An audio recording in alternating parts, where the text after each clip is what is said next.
श्वसन क्रिया। श्वसन दो क्रियाओं का सम्मिलित रूप है।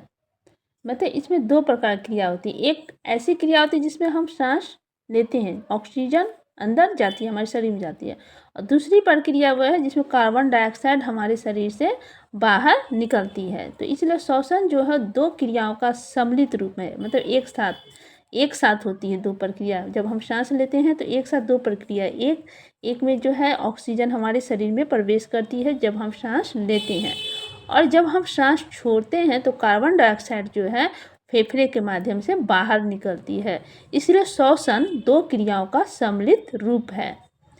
पहली क्रिया क्या है, उसमें हम हवा यानी ऑक्सीजन नासिका से फेफड़े तक पहुंचती है। जो ऑक्सीजन है या कार्बन डाइऑक्साइड जो भी है, वो जो वातावरण से हम जो सांस लेते हैं, हवा जो है वो हमारी नासिका यानी नाक से फेफड़े यानी हमारे शरीर में जो फेफड़े हैं वहाँ तक पहुँचती है।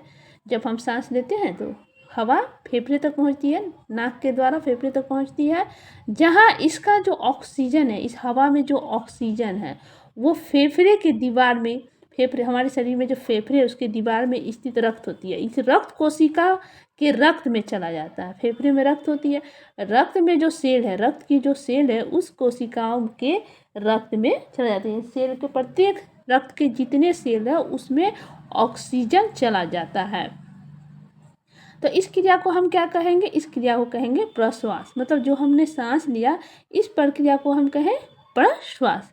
अब छोड़ने की प्रक्रिया, इसके विपरीत दूसरी क्रिया, जिसके विपरीत जो दूसरी क्रिया होती है जिसमें हम क्यों सांस को छोड़ते हैं, मतलब हवा बाहर निकालते हैं, तो दूसरी क्रिया को उच्छ्वास कहते हैं। इसके अंतर्गत होता क्या है, तो इसके अंतर्गत रक्त से फेफड़े में, मतलब रक्त से फेफड़े में आया, हमारी जो रक्त है उसकी जो सेल है उससे फेफड़े में जो आया कार्बन डाइऑक्साइड बची हवा के साथ, जो हमारे शरीर में हवा उसके साथ नासिका से बाहर निकल जाता है। मतलब कि ऑक्सीजन प्रवेश किया और रक्त के सेल में गया, इस सेल से हमारे शरीर के प्रत्येक सेल में पहुंचते हैं, और फेफड़े में ये कार्बन डाइऑक्साइड दे देता है। वो कार्बन डाइऑक्साइड बची हवा के साथ बाहर निकल जाती है, यानी जब हम सांस को छोड़ते हैं तो कार्बन डाइऑक्साइड बाहर निकल जाती है। इस तरह श्वसन क्रिया दो सम्मिलित रूप है, एक प्रश्वास एक उच्छ्वास। प्रश्वास का मतलब सांस लेना और उच्छ्वास का मतलब सांस छोड़ना। ये दोनों प्रक्रिया से हमारी श्वसन क्रिया चलती है। अब ये जाने कि प्रश्वास है क्या, मतलब हम सांस कैसे लेते हैं। प्रश्वास यानी कि श्वसन लेने की प्रक्रिया, मतलब ऑक्सीजन कैसे शरीर में प्रवेश करती है। प्रश्वास के समय फेफड़े के समीप निम्नलिखित स्थित 3 तरह की रचनाएं सम्मिलित रूप से कार्य करती हैं। पहली, जो हमारे सीने की जो 12 जोड़ी पसलियां हैं उसके बीच में स्थित पेशियां, जो पेशी है, इस पसलियों के बीच में जो पेशियां हैं जब संकुचित होती है, मतलब कि जब सिकुड़ने को कहे तो संकुचित होना, छोटा होना, संकुचित होती है, तब पसलियाँ बाहर की ओर खिसक जाती है। किधर खिसकती है, तो जब संकुचित होती है तो पसलियाँ क्या होती है, बाहर की ओर खिसक जाती है, जिससे वक्ष गुहा फैल जाता है। पसलियाँ बाहर की ओर खिसकी तो वक्ष गुहा क्या होता है, फैल जाता है। दूसरा, वक्ष गुहा के पक्ष भाग में यानी पीछे के भाग में एक गुंबद के आकार का डायाफ्राम होता है। क्या होता है, डायाफ्राम होता है, जो वक्ष गुहा को, हमारी जो वक्ष गुहा है उसको उदर गुहा से अलग, यानी हमारी पेट की जो गुहा है, और वक्ष की गुहा ऊपर होती है, पेट की गुहा नीचे होती है, उसी को कहा गया है उदर गुहा।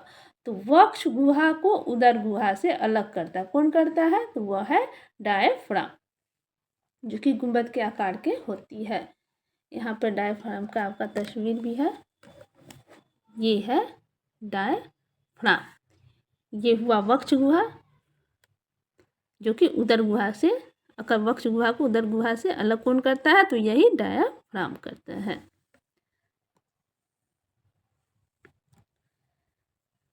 वक्ष गुहा को उदर गुहा से अलग करता है। पसली, ये जो हमारी पसलियाँ हैं, 12 जो पसलियाँ हैं हमारे सीने में, 12 जोड़ी जो पसलियाँ हैं उसमें गति के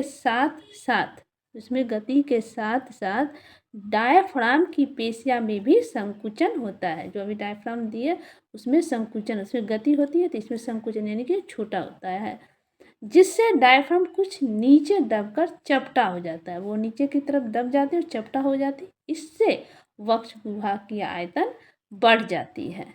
और उदर तीसरा में आती है, तीसरे नंबर पे, कि उदर की पेशियाँ, उदर की जो पेशियाँ यानी हमारे पेट की जो पेशियाँ हैं उसमें पेशियों में संकुचन से भी वक्ष गुहा में फैलाव आता है। अब सांस लीजिए, देखिए आपका जो वक्ष गुहा है उसमें फैलाव, जब सांस लेते हैं तो वक्ष गुहा में क्या होता है, फैलाव आता है। इस तरह वक्ष गुहा के आयतन बढ़ने से, ये जो वक्ष गुहा है उसमें आयतन जब बढ़ते, जैसे आप सांस लीजिए, आपकी देखिए वक्ष गुहा की आयतन बढ़ेगी, तो बढ़ने से फेफड़ों का आयतन भी बढ़ जाता है। तो अब जब इसका आयतन बढ़ेगा तो फेफड़ों का भी आयतन बढ़ेगा। आप सांस लेके देखिए, और उनके भीतर स्थित वायु का दबाव कम हो जाता है।